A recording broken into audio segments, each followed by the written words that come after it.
بسم اللہ والصلاة والسلام علی رسول اللہ قال اللہ تعالی فی القرآن المجید ولا تنابزوا بالالقاب صدق اللہ العظیم۔ ناظرین کرام، آج ہم ایسے دور میں سانس لے رہے ہیں کہ جب اہل بیت اطہار کا نام لینا کسی امتحان سے کم نہیں۔ گزشتہ کچھ دنوں سے کراچی کے ایک مولوی صاحب کا کلپ سوشل میڈیا پر گردش کر رہا ہے، جس میں وہ اہل سنت کی چند معتبر شخصیات اور سادات کرام پر زبان تان دراز کرتے دکھائی دیتے ہیں۔ اس کلپ میں موصوف شاہ اویس نورانی کے بارے میں نازیبا گفتگو کرتے نظر آتے ہیں اور اتحاد امت پر بھلائے گئے ایک اجلاس پر تبصرہ کر رہے ہیں۔ آج بیٹے ڈھیلے اور للے ہو گئے ہیں، ان کو چھوڑیے آپ۔ آج بیٹے ڈھیلے اور للے ہو گئے ہیں، ان کو چھوڑیے آپ۔ بھینسوں کی ہم بات نہیں کرتے، بھینسوں کی ہم بات نہیں کرتے۔ ادھر منہ کھول کھول کے وہ گالی دے رہا ہے، ملی یکجہتی۔ میں نے کہا اندر لے لے ملی یکجہتی، میں نے کہا اندر لے لے ملی یکجہتی، میں نے کہا اندر لے لے ملی یکجہتی۔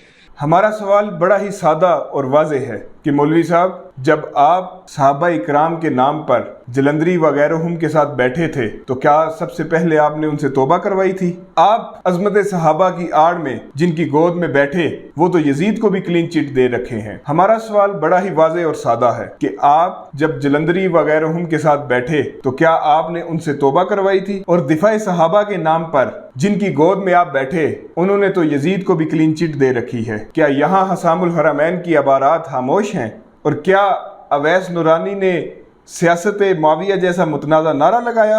آپ نے ایسا نعرہ لگا کر اہل سنت میں انتشار پیدا کیا، اور جب آپ کو محسوس ہوا کہ ہم سے بلنڈر ہو گیا ہے، جسے پنجابی میں کہتے ہیں کہ چول بج گئی ہے، تو پھر آپ کو 6 مہینے بعد رجوع کی یاد آ گئی۔ کیا آپ کی ان اوچھی حرکتوں سے اہل سنت کو نقصان نہیں پہنچا؟ آپ نے ہر سانس دفاع صحابہ کے نعرے لگاتے رہے اور خود کو غیرت مند کہتے رہے۔ ہمارا آپ سے سادہ سا سوال ہے کہ سیدہ کائنات کی حرمت کے معاملے میں آپ کی غیرت کہاں مر گئی تھی؟ اور آپ ان کے معاملے میں کچھ جملے ہی بول دیتے، آپ نے ان کے معاملے میں ایک جملہ تک نہیں بولا۔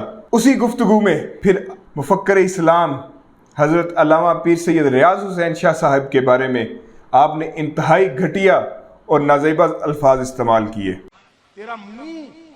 تیرا منہ 50 روپے میرے سے لے کر تھوڑی داڑھی بنوا لے۔ تیرا منہ اس لائق نہیں ہے کہ 4 یار یہاں لگے۔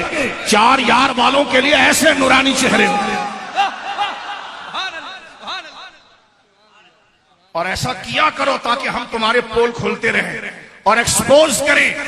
جب تو جب اندر کی بات نکالے گا نا لال داڑھی، اس وقت ہمیں تو مولوی مظفر صاحب، میں آپ کو یاد کروا دینا چاہتا ہوں، یہ وہی ریاض شاہ صاحب ہیں جن کے بارے میں آپ کہتے تھے یہ ہمارے پیشوا ہیں، اور یہ وہی ریاض حسین شاہ صاحب ہیں جن کے دسترخوان کی تعریف کرتے کرتے آپ تھکتے نہیں تھے، اور آپ نے کئی دفعہ پیغام بھجوائے کہ ہمیں اس دسترخوان پر بیٹھنے کی سعادت نصیب ہو جائے۔ ریاض حسین شاہ صاحب کے تب بھی وہی عقیدہ تھا، تب بھی وہی عقائد تھے جب آپ نے ساراوان ہوٹل میں ان کے ہاتھ چومے تھے، لیکن اب چونکہ سادات سیدہ کائنات کی حرمت کے معاملے میں ایک سٹیج پر اکٹھے ہو گئے ہیں اور آپ کی ناسبیت کے پول کھل گئے ہیں، تو آپ نے نہ ممبر رسول کا پاس رکھا اور نہ ہی خون رسول کی حیا کی، اور آپ نے گالی گلوچ اور گندی زبان استعمال کر کے اہل سنت کی اعلیٰ اقدار کو پامال کیا۔ کیا یہ علم ہے کہ آپ گھنٹہ تقریر کریں اور اس میں 45 منٹ گالم گلوچ ہو؟ کیا یہ اسلام ہے؟ کیا یہ اسلام کی تعلیمات ہیں؟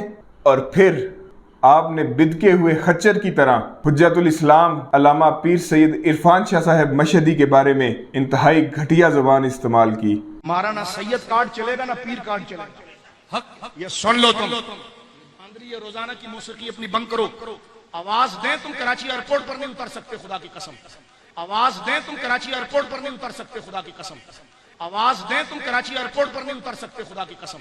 تو حضرت صاحب، میں آپ کو یاد کروانا چاہتا ہوں، شاید آپ بھول رہے ہیں، یہ وہی عرفان شاہ صاحب مشہدی ہیں جن کو آپ شیخ اکبر کہا کرتے تھے۔ یہ وہی عرفان شاہ صاحب ہیں جن کو آپ حجت الاسلام کہتے نہیں تھکتے تھے۔